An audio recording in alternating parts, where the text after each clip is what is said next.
Hi friends, UV mom kids care में आपका स्वागत है। मैं आज आपसे बताने वाली हूँ कि अगर आपके बच्चों की भी पॉटी टाइट होती है, अगर वो विद इन 3 इयर्स के अंदर हैं और आपको भी बहुत प्रॉब्लम होती है जब आपका बच्चा पॉटी करता है तो उसे कॉन्स्टिपेशन की प्रॉब्लम हो जाती है और वो रोता भी है और कभी कभी पॉटी भी नहीं करता है, तो आपको बहुत सारी दिक्कतों का सामना करना पड़ता है। कभी कभी आपको भी समझ में नहीं आता होगा कि हम क्या करें, बच्चा भी रो रहा है, वो पॉटी भी नहीं कर रहा है। तो इसी से रिलेटेड ये वीडियो बनाया है क्योंकि मेरी बेटी अब 4 साल की हो गई है। उसने भी इन सारी प्रॉब्लम को झेला हुआ है और उसको कहीं ना कहीं कॉन्स्टिपेशन की प्रॉब्लम थी। तो मैंने उसके लिए क्या क्या चीज़ें की है, यही सारी बातें मैं आपसे बता रही हूँ। तो सबसे पहले आपको ध्यान देना पड़ेगा कि अगर आपका बेटा 6 मंथ्स का या आपकी बेटी 6 मंथ्स की हो चुकी है तो सॉलिड पर आ जाते हैं, तो हमें बहुत सारी चीज़ों का ध्यान देना पड़ता है। जिसकी वजह से क्या है कि अगर हमने थोड़ा ध्यान नहीं दिया तो उनमें क्या है, पॉटी की दिक्कत हो ही जाती है।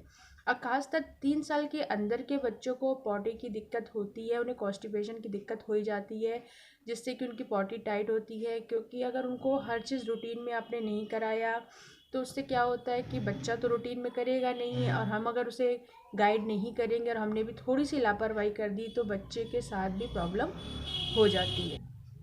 तो मैं ये बात बताऊंगी कि पहली चीज़ हमें ध्यान देने वाली बात है कि हमें उन्हें ज़्यादा से ज़्यादा पानी पिलाना पड़ेगा और पानी ही देना पड़ेगा। उन्हें पानी पीने की जो हैबिट है वो डालनी ही पड़ेगी। अगर बच्चे में पानी पीने की हैबिट नहीं आती है तो कहीं ना कहीं डिहाइड्रेशन की वजह से और पानी की कमी की वजह से जो भी वो सॉलिड खाते हैं उसके बाद अगर प्रॉपर पानी नहीं पीते हैं तो उन्हें ये सारी दिक्कतों का सामना करना पड़ता है। तो कोशिश कीजिए उन्हें दिन में कम से कम 2-3 बार या है उन्हें कोशिश कीजिए ज़्यादा से ज़्यादा वो पानी का प्रयोग करें।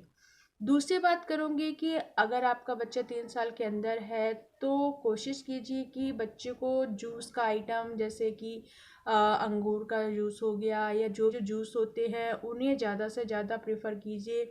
क्योंकि अगर आप डॉक्टर के पास भी जाएंगे ये सारी दिक्कतों को लेकर तो वो है कि आप बच्चे को ज़्यादा से ज़्यादा बच्चे को जूस का आइटम दीजिए। मतलब उन्हें ऐसा जैसे संतरे का रस हो गया और सेब का है, आप सेब का प्यूरी बना के या सेब के रस निकाल के दे सकती हैं। मतलब ज़्यादा से ज़्यादा बच्चों को जूस का आइटम देना चाहिए। लिक्विड आइटम आप ज़्यादा देंगी तो बच्चे को कहीं ना कहीं जो कॉन्स्टिपेशन की प्रॉब्लम होती है वो तो सॉल्व होती ही होती है, और बहुत सारी चीज़ें ऐसी दिक्कत होती है कि लिक्विड आइटम जाने से पेट का जो डाइजेशन प्रॉब्लम होता है वो भी सही हो जाता है। आप एक काम और कर सकते हैं कि बच्चे को सूप पिलाइए। सूप से भी कहीं ना कहीं, जैसे टोमेटो सूप है और वेजिटेबल का सूप है, अगर वो चिकन सूप पी सकता है तो चिकन सूप पिलाइए। इन सब चीज़ों का जो लिक्विड आइटम होता है उससे डाइजेशन प्रॉब्लम बहुत जल्दी रिमूव होती है और बच्चों को पॉटी करने में भी प्रॉब्लम नहीं होती है। अब खाने में बच्चों को ऐसे आइटम खिलाना चाहिए जो फाइबर युक्त हो, जिसमें फाइबर ज़्यादा मात्रा में हो।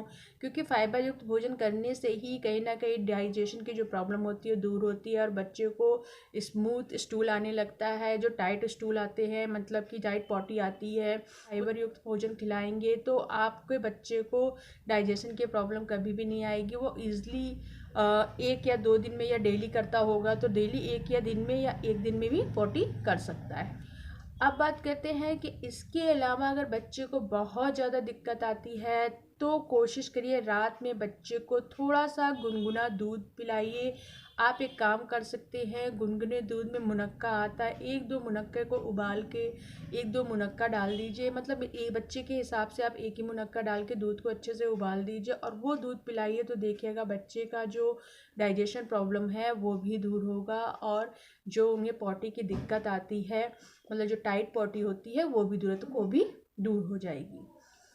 अब बात करते हैं कि इन सब के बाद भी अगर आपके बच्चे को पॉटी करने में बहुत प्रॉब्लम हो रही है, अगर आपने ये सारे नुस्खे अपनाए हैं और आपने हमारे इसके अलावा भी बहुत सारे ऐसे नुस्खे होते हैं जो अपनाते होंगे, फिर भी आपके बच्चे को पॉटी नहीं हो रही है, बहुत टाइट पॉटी हो रही है, तो आप एक काम कर सकते हैं कि उसे बच्चे को थोड़ी देर, जैसे ठंड का टाइम है तो हल्का गुनगुना पानी करके टब में रख लीजिए, उसमें बच्चे को थोड़ी देर बैठा दीजिए। उसके पैंट को उतार कर आप थोड़ी देर बैठा दीजिए या जो भी है, तो थोड़ी देर में क्या, वो जो पोर्शन होता है, पॉटी वाला पोर्शन होता है, वो थोड़ा सॉफ्ट हो जाता है और बच्चे को पॉटी करने में भी आसानी हो जाती है, जो टाइटनेस होती है वो ख़त्म हो जाती है। मेरी बेटी के साथ भी ये सारी दिक्कतें बहुत ज़्यादा थी। मैं बहुत ज़्यादा परेशान रहती थी उसकी पॉटी की वजह से, क्योंकि वो अक्सर उसके पहले दूसरे दिन वो टाइट पॉटी करती ही थी। चाहे मैं उसको कुछ भी खिला लूँ, जो भी मैं सारी चीज़ें बताई है मैं उसके साथ हमेशा करती हूँ और आज तक करती हूँ, लेकिन उसके साथ आज भी पॉटी की दिक्कत है। वो हमेशा टाइट पॉटी ही करती है। तो मैंने डॉक्टर से प्रेस्क्राइब करवाया है, एक उसके लिए सिरप है। जब से बहुत ज़्यादा टाइट पॉटी होती है तो मैं उस सिरप को पिला देती हूँ, और उस सिरप को रात में 5 ml तक उसको पिलाती हूँ, तो सुबह तक उसको टाइट पॉटी जो होती है वो आसानी से वो पॉटी चली जाती है। इन सब के अलावा भी अगर आप डॉक्टर द्वारा प्रेस्क्राइब कराए हुए सिरप के बाद भी आपके बच्चा टाइट पॉटी करता है, तो एक और नुस्खा मैं बताना चाहूँगी जो मैंने भी अपनाया अपनी बेटी के लिए। एक ग्लिसरीन आता है, उसको अलीमा या कुछ ऐसा बोलते हैं। वो रुई की बाती जैसा होता है, बच्चों का अलग होता है, बड़ों का अलग होता है। जब बहुत ज़्यादा लोगों को टाइट पॉटी होती है तो ग्लिसरीन की तरीके से होता है। वो बच्चे के पॉटी के अंदर आप डाल देंगे, मतलब जहाँ से बच्चा पॉटी करता है वहाँ पे अंदर डाल देंगे, तो थोड़ी देर के लिए क्या वो पिघल जाता है और वो एरिया सॉफ्ट हो जाता है और बच्चा आराम से पॉटी कर लेता है। तो उसको दर्द भी नहीं होता और पॉटी भी बाहर आसानी से आ जाती है। तो आप अगर ये सारे नुस्खे अपनाते हैं, इसके अलावा अगर आपका बच्चा अभी भी तकलीफ़ में है, उसे पॉटी करने में बहुत ज़्यादा तकलीफ़ हो रही है और बहुत ज़्यादा वो रोता है, तो आप कोशिश ये कीजिए कि उसको ज़्यादा से ज़्यादा फाइबर युक्त भोजन दीजिए, क्योंकि मैं तो अपनी बेटी को देती हूँ, उसके बावजूद भी उसे टाइट पॉटी होती है। तो आप कोशिश कीजिए फाइबर युक्त भोजन दीजिए, और उसके दिन में 1-2 बार उसे किशमिश ज़रूर खिला दें। किशमिश कॉन्स्टिपेशन के लिए एक अच्छा इलाज है, क्योंकि अगर बहुत ज़्यादा खिलाएंगे तो पॉटी बहुत ज़्यादा आने लगती है। एक ही किशमिश बच्चे को खिला दीजिए, तो उससे जो अंदर का कॉन्स्टिपेशन की जो प्रॉब्लम होती है वो दूर हो जाएगी।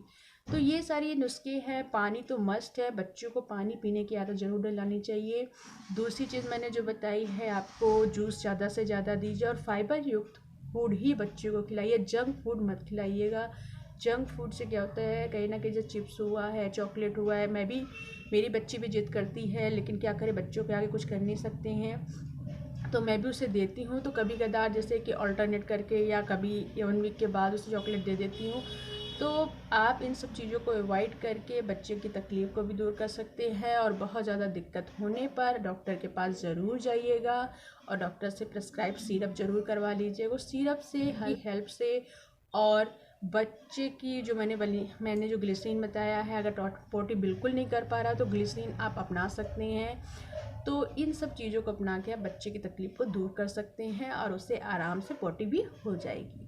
ओके गाइज़, ये मैंने अपना नुस्खा बताया है जो मैं अपनी बेटी के साथ करती हूँ, और उसके बावजूद अगर मुझे कोई प्रॉब्लम होती है तो मैं डॉक्टर के पास ज़रूर जाती हूँ। तो आप भी, अगर आपके बच्चे को बहुत ज़्यादा दिक्कत है पॉटी और कॉन्स्टिपेशन की, तो आप अपने डॉक्टर से प्रेस्क्राइब ज़रूर करा लीजिएगा। ओके गाइज़, अगर वीडियो पसंद आया हो तो लाइक कीजिए, सब्सक्राइब कीजिए और बेल आइकन पर क्लिक कीजिए। Thank you.